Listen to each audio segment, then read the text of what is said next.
রান্না করো গো মা, এত সুন্দর গন্ধ। বন্ধ হয়েছে? তাহলে তো তুই বুঝে গেলি আমি কি রান্না করতেছি। কি আজকে আমি চিকেন রান্না করছি, তবু তোকে বলে দিলাম যা। খাবি নাকি? তো খাবো না, খাবি নাকি? বাবা খাবে বন্ধুরা, মেয়ের ফেভারিট রান্না হচ্ছে, ও আবার না খায়। ওর ফেভারিট রান্না হচ্ছে চিকেন। তারপরে আবার কালকে যেন আরেকটা ঘটনা ঘটেছে। না না না, বলবা না, বলবা না। কালকে আমার মেয়ে না, রাগ করেছে, রাগ। অল্প একটু বললাম, রাগ করেছে, ও ভাত খায়নি কালকে।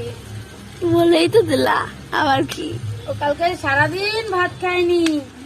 আজকে ওর বাবা ওর রাগ ভাঙানোর জন্য চিকেন নিয়ে আসছে।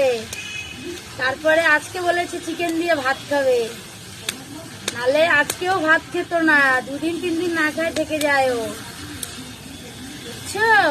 যাই হোক, আমার চিকেনটা কেমন হচ্ছে বলো?